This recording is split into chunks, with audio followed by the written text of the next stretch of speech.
I'd like to call the Board of Public Works meeting of August 12th, 2015 to order and ask if anyone else besides LCAT is recording this evening.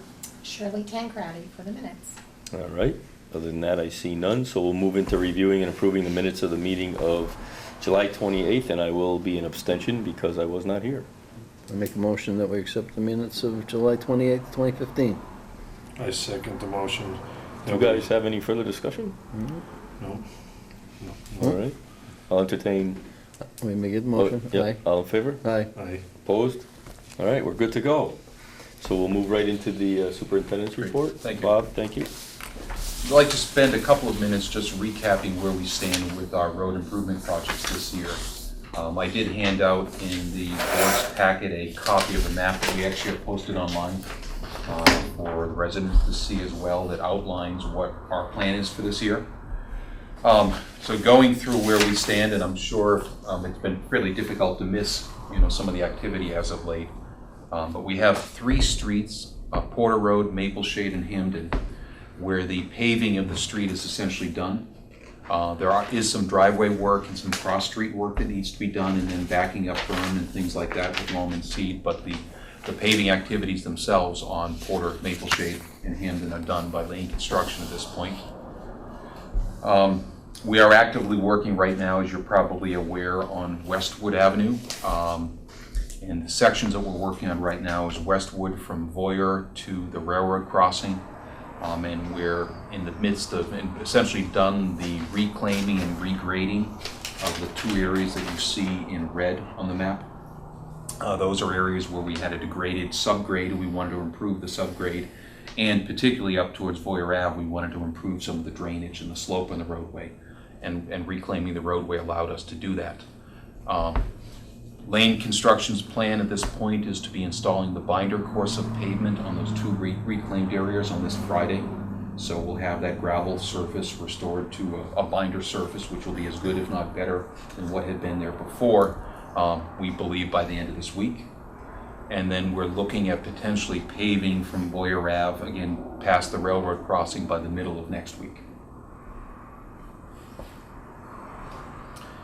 Looking ahead towards next week, starting on Monday, right now the plan is to be milling Prospect Street from the Rotary up to Chestnut on Monday. We expect to do a 1-day road closure in that segment because it's a fairly easy location to detour traffic on and get people away from the equipment, both from a safety standpoint and from a production standpoint. Once that section of Prospect gets milled, then Lane will be spending most of the next week and a half to probably close to 2 weeks adjusting the structures in the roadway to the final elevation. They'll also be working on putting in several hundred feet of undergrade along the uphill side of Prospect, where we have a reoccurring issue of groundwater seeping onto the roadway. So we're trying to lower the groundwater table. Up by Spruce Street? Correct. Opposite Spruce? Opposite Spruce Street. Yeah. Try to get as much of that water off the roadway as we can and protect the pavement going forward. So Prospect will be the next area of focus. We have heard from Lane Construction that they may be working this Saturday, primarily working on some of the side streets where we have to do some of the aprons into the side streets and some of the driveway improvements.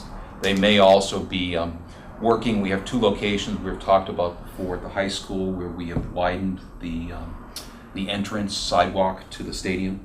That may be getting paved this Saturday. And the Mountain View parking lot, which was school rear parking lot, which was paved now about 2 weeks ago, using there was a town meeting appropriation going back a couple of years ago for paving, and we used a portion of that to pave the front portion of Mountain View.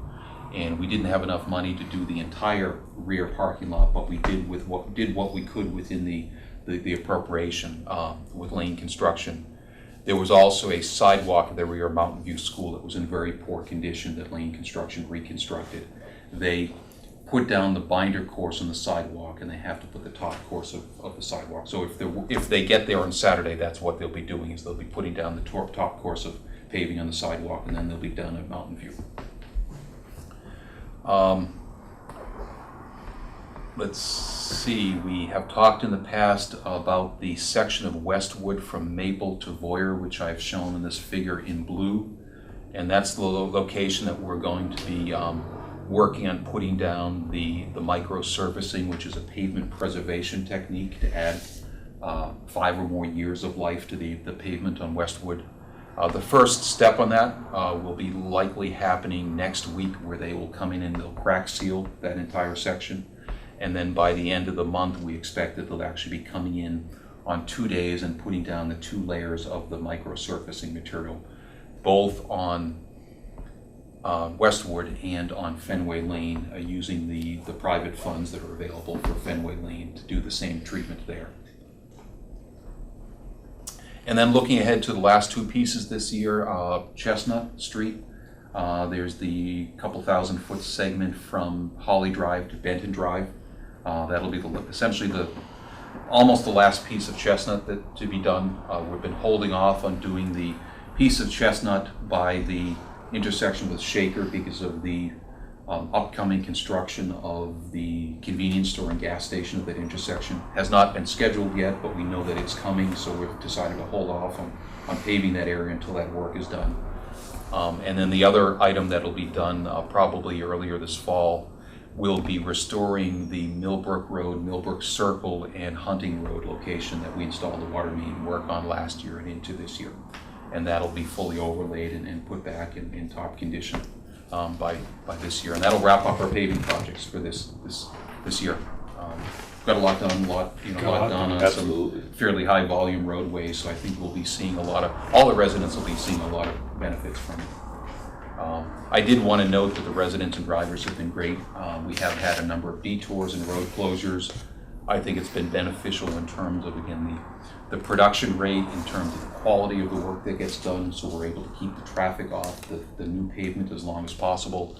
And there have really been very few complaints, so things seem to be working pretty well. We have tried hard to communicate in multiple venues, through the press, through the radio stations, through the TV stations, through the printed press, as well as sending out phone calls to all residents in town anytime we have a planned road closure. And then we've been using the message boards that we move almost on a daily basis as needed. They were provided as part of the construction contract for the town's use, to use them wherever we see fit. So, for instance, where we have a road closure scheduled for Prospect on Monday, we'll move those boards on Friday afternoon, put them on both ends of Prospect to give people a heads up over the weekend to expect on Monday. That gives them time to anticipate what's going to go on and plan for some different routes on Monday morning. And the announcements you've been putting on the telephone. My hope is that they helped, that they haven't I think it's been, been awesome. they haven't been, Well, you can't say we didn't try and communicate, right. and that's all we can do is try. and we get pretty good. We actually get statistics in terms of the number of people that listen to the message, because you can just delete the messages without listing them. And there's 3 venues of communication available through the Blackboard Connect system. There's the phone calls, there's emails where their email addresses are available, and then there's text messages that go out. Putting things in perspective, there's roughly 6,700 telephone numbers that are available townwide. There's a couple of hundred email addresses, and then there are probably 40 or 50 text or cell phone contact numbers where text messages get sent out. So most of the information gets out over the telephone, but there are messages that also go out via text messages and emails where the Blackboard Connect system that the school department has created has that information available.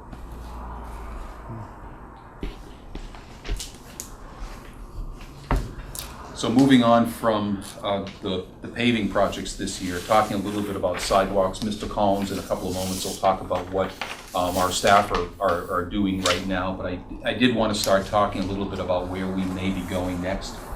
Our game plan is to finish this segment from Parker Street down to High Pine Circle. That allows us to really have an ending point for the sidewalk project.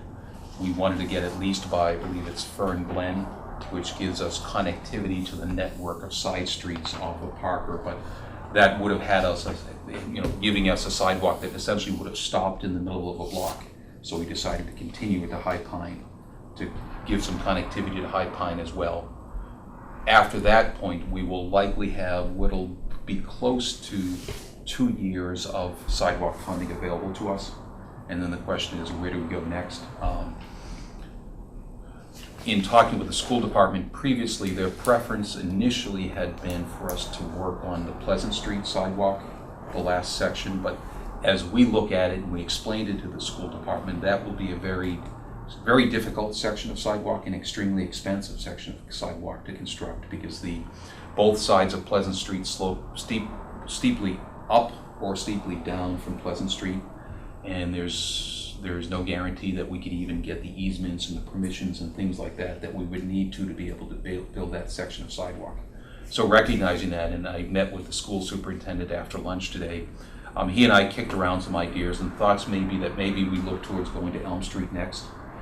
In terms of complexity, it's a relatively straightforward section of sidewalk to construct. It may be something that we decide to try to do fairly quickly because it's in a very high traffic area, and one of the things that we incur in any of our costs is traffic control costs. The quicker and the sooner we can get things down, the less cost that we incur in terms of traffic control. So that may be a project that we look at trying to package up this winter to maybe put out to bid as opposed to doing with our own forces, so we can get it done very quickly in the springtime and get out of there, because we are going to have a lot of activity going on, of landfill closure activity, water main activity. I think we'll do a pretty good job of keeping our construction crews busy next season. So we're first trying to take a look at where do we go next. That'll be one decision that'll have to be made, and then secondly, it'll be how do we go about doing that. And again, no decisions have been made at this point. What I'd like to do in Elm Street is just get on the ground, take a look at it, take a look at issues such as tree removals and other types of things, and really see what types of issues we might have, so that we can really scope things out before we make a final decision in terms of where we go next. With the funding that we have available, we can likely go pretty much from the Maple Shade Elm Street intersection up to above Graziano's location, up to Maynard Street, just this side of Graziano. So we could get a couple of thousand feet of sidewalk done, and I think achieve some real benefit. And as I understand from a school standpoint, the highest percentage of student walkers that they have really are students that walk to the Maple Shade School. So that's really where the highest need is right now for them. So that's kind of the direction I think we're heading. Again, no decisions at this point, but that's what the thoughts are. The other thing to update the board on, at last board meeting, I talked a little bit about the Heritage Park field study.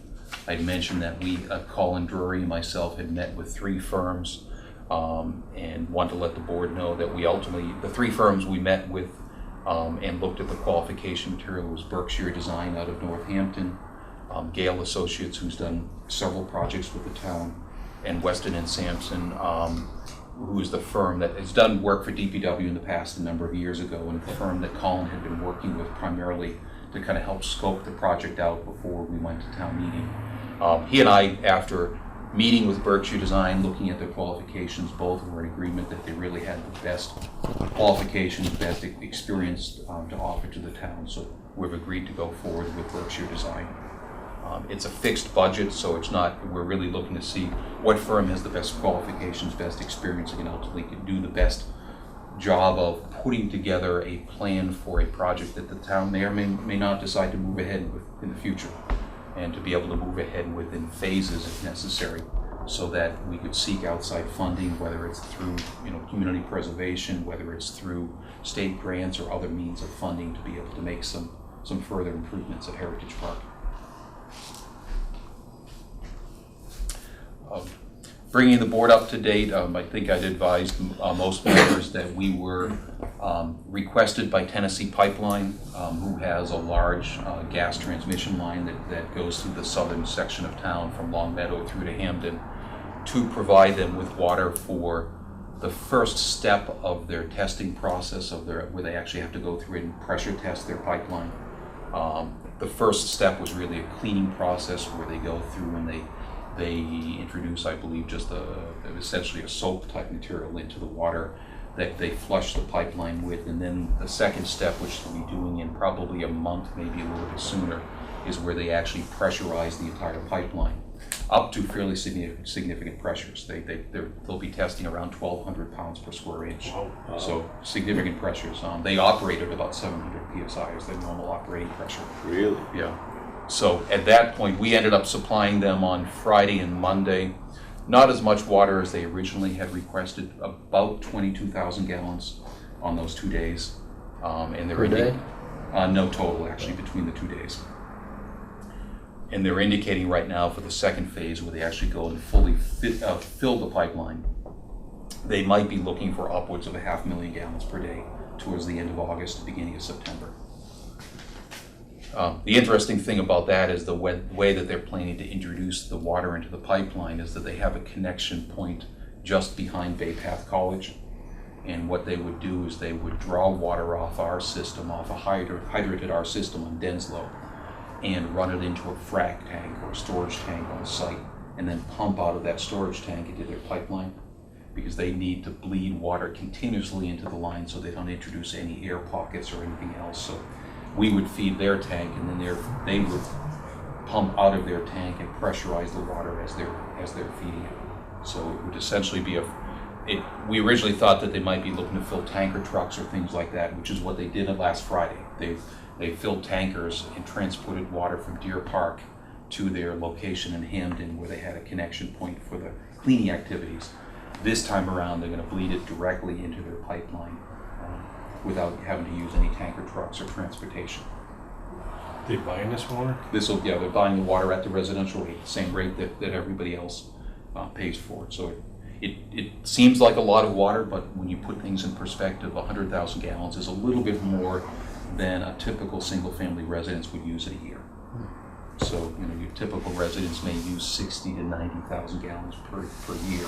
So they're essentially, if they take 100,000 gallons per day, they're taking in a day what a resident might take in a year. So you said 500,000, so they're taking 100,000 a day for 5 days? Perhaps is what you're saying? perhaps even over a shorter period of time. Okay. We haven't made any So that's the promises. total. That's the total that. And we do 1.5 million a day norm? On a low day, yes. Low This day, time of okay. year, peak days, we may be at 3 million plus easily. The good news is we peaked out, our peak day was certainly in May of this year. We had very beginning of the season, everybody's turning on their sprinklers. We've seen a high demand lately, but nowhere nearly as high as it was in May. The month of July was bigger than the month of May, but May was big for the last 2 weeks in May, where it didn't rain for weeks and weeks. No rain in May at all? So our July month was a good month from a sales standpoint. We had a consistent high draw every day of the month, but didn't peak out as high as May did. And this isn't significant enough to notify Springfield that you're gonna need this or gonna do It's, that? you put it in percentage, we're talking about a 5% increase maybe in terms of what it's not. We certainly can provide it, and if, we have the ability, for some reason something went wrong, we can say, sorry, we can't, but we have every reason to expect that we can provide, an extra 5% demand in our system should not be a big deal.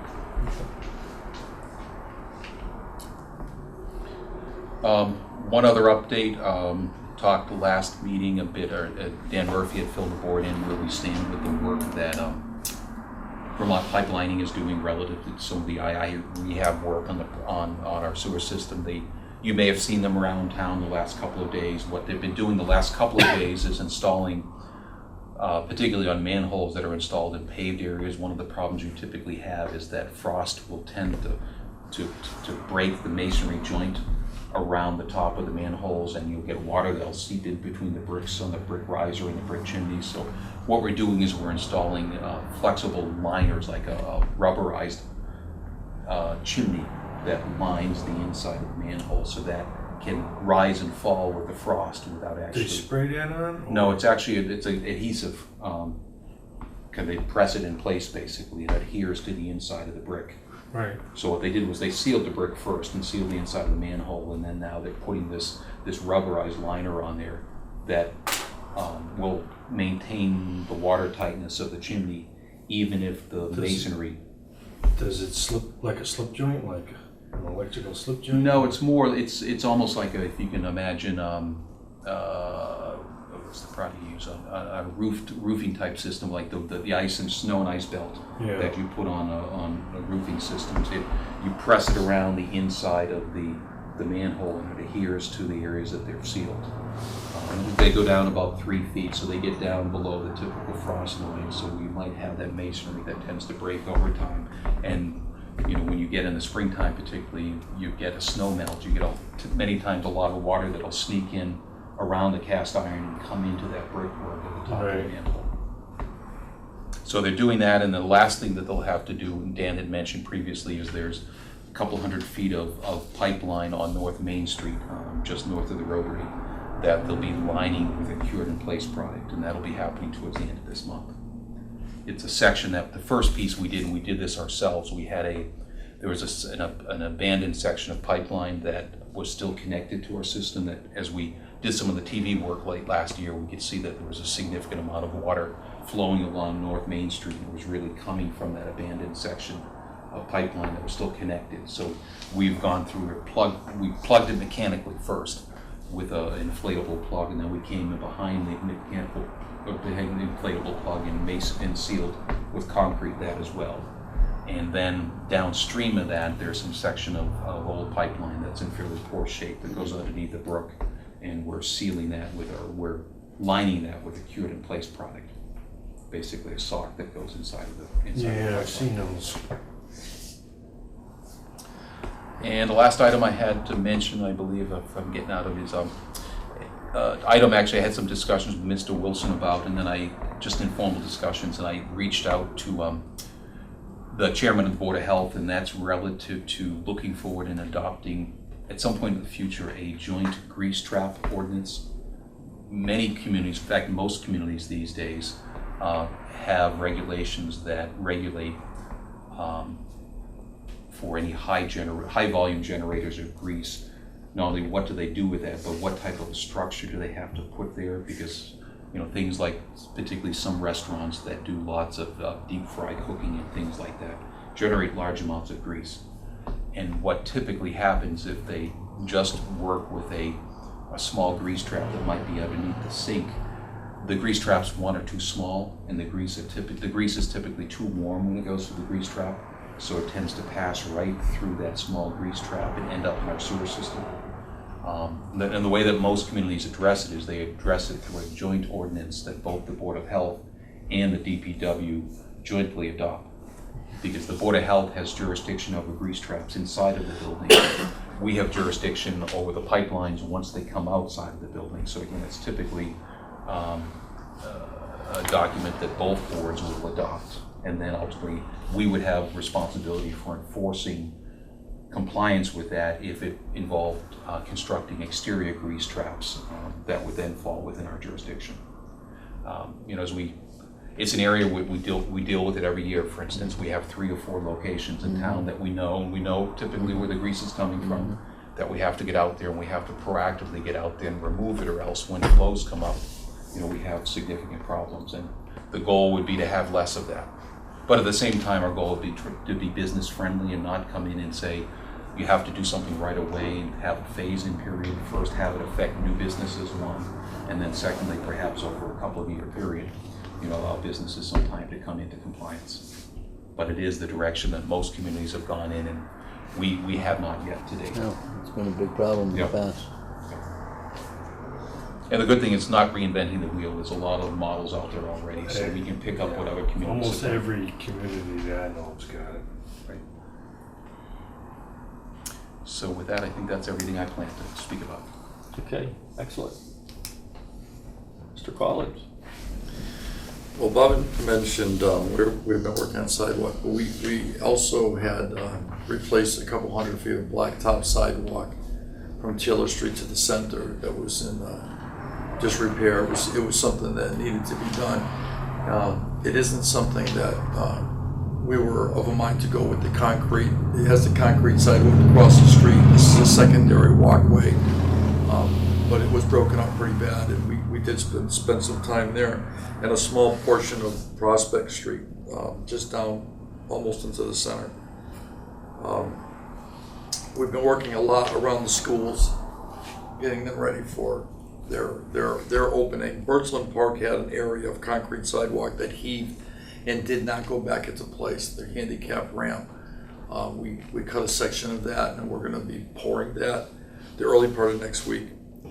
We did go out to Parker Street and start there, and we probably didn't get as much done in the first week as we would have liked to.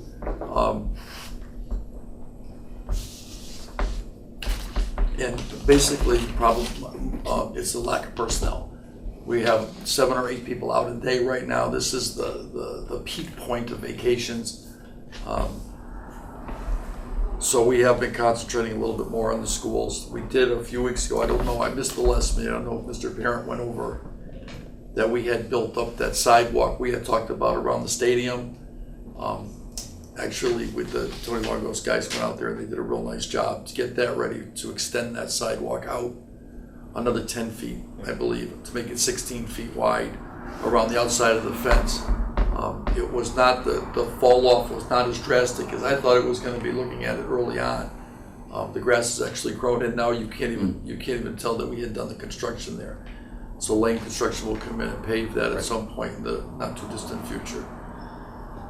And one point regarding manpower to it is that, like we did have done in the past, our staff have been supporting the paving activities in a couple of different ways. One, and we've got Daryl that's been involved, and then secondly, we had some utility issues that we had to deal with as well. Oh, absolutely. These paving jobs have kept us busy. Yep. Every day it's been a bit of an adventure, and it's gone well. It's worked well. But there has been a lot going on with Caracas and Lane in several areas all at the same time. Right. And Daryl has been assigned to that. He's done a very good job, as well as other employees running around trying to put out fires and detour traffic and such. We have been very busy. We did have a couple of guys. I wanted to mention this. I don't know if it was brought up. Our water supervisor takes his vacation in a one block, and when he was gone, just prior to him leaving, we were going over some of his duties that he was leaving for the water employees. They had brought up to me, his employees had brought up to me, that they would like to have installed some irrigation in Leahy Field.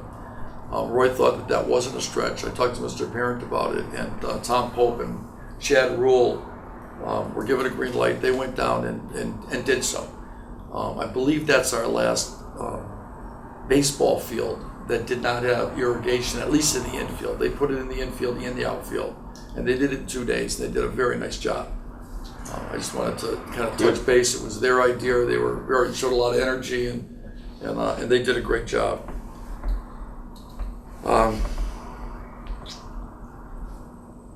Again, we've been working the last couple of weeks. We've been working around the schools primarily to get them ready. There's a lot of tree work that had to be done. A lot of brush work around East Long Meadow. As a rule, we kind of fell back on it a little bit with the blacktop.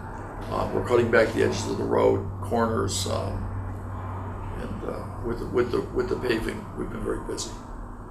We are. You may want to talk about Pine Knoll in terms of our activities up there in the next couple of weeks. Yeah, we stored some milling at Pine Knoll. We were a little bit shy of what we need. We're going to be hauling millings in from Prospect Street, and we're going to store it there.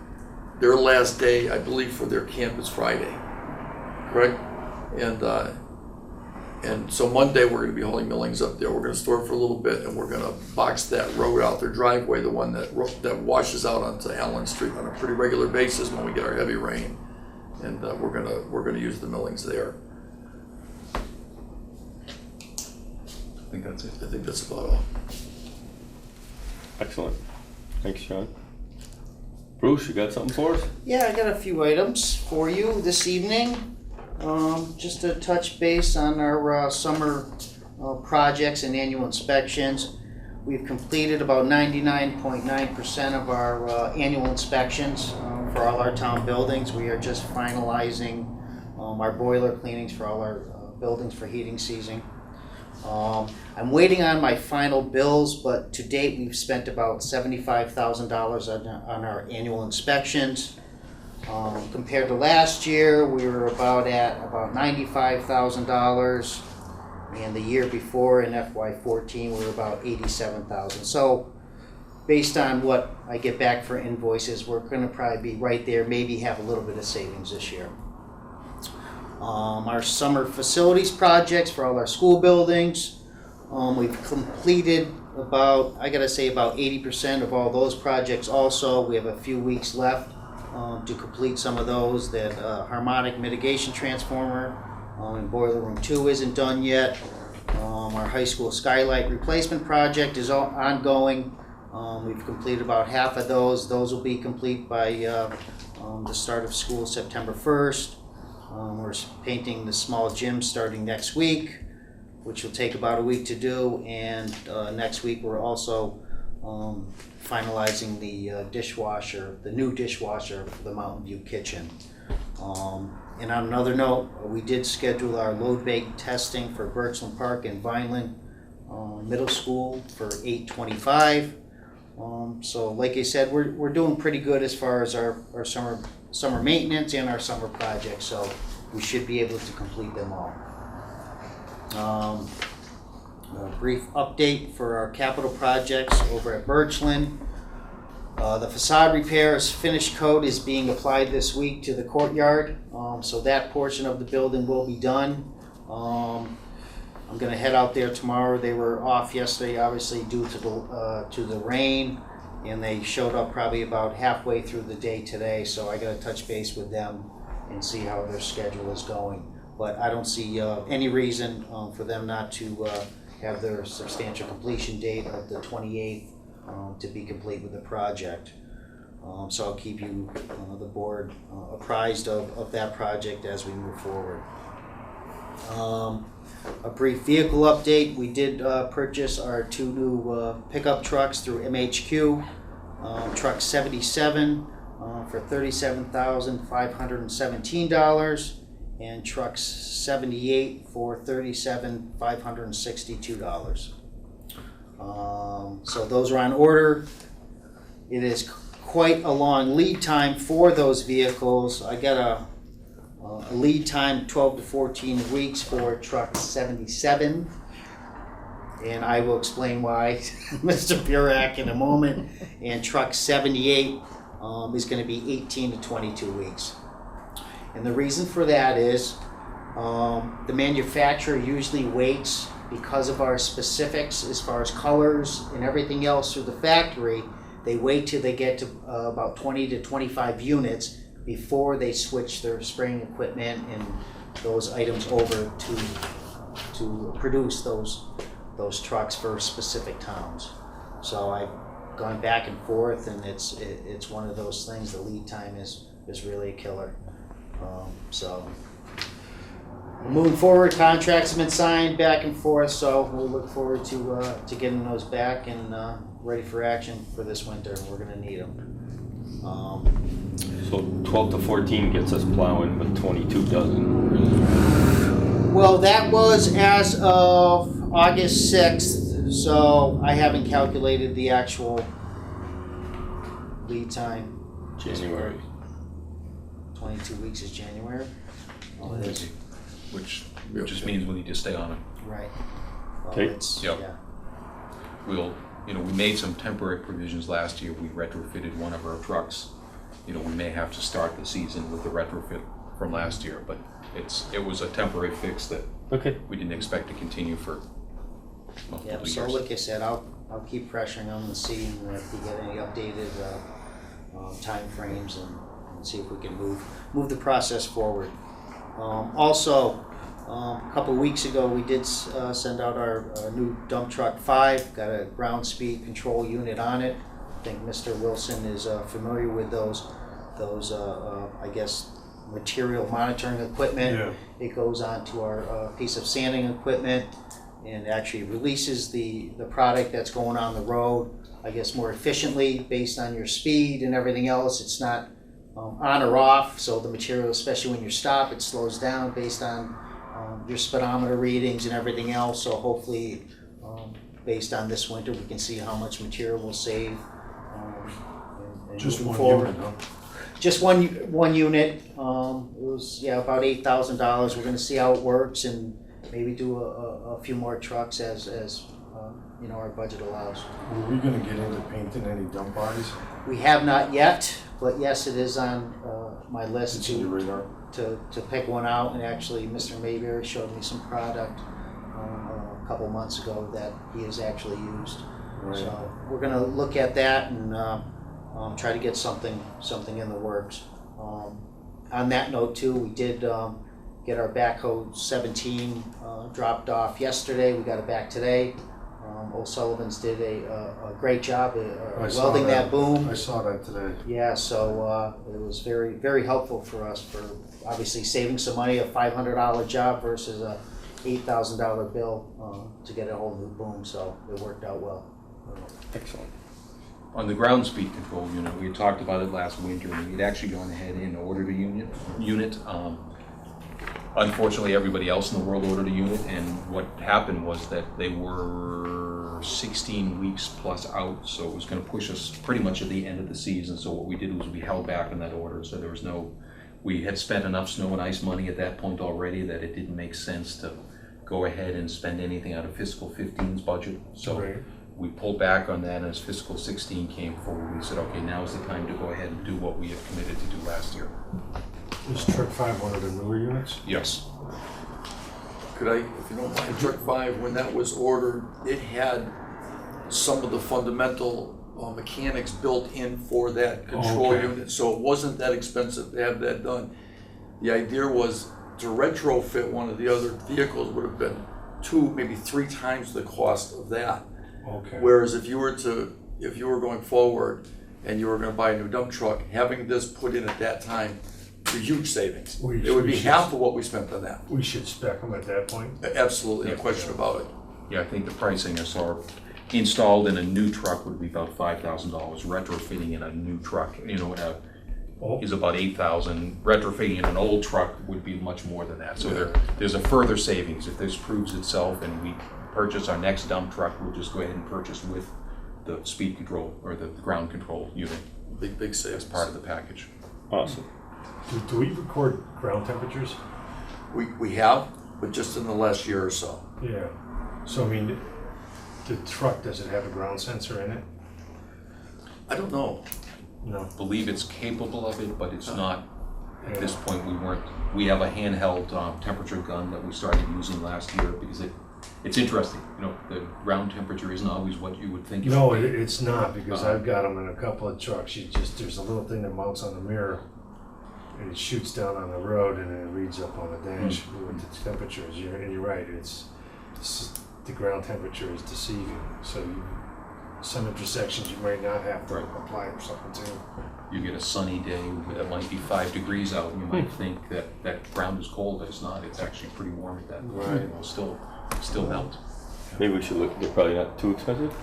I think I got them for like $700, $800. Maybe we should look into those Yeah. and just, Give some more information, yeah. $700-800. It was relatively easy to put on. okay. Thank you, Bruce, John, Bob. Any other business? Nope. You're right. Next meeting? You wanna go back on Tuesday, August 25th? Tuesday, August 25th. I may not be here. I don't think I am here.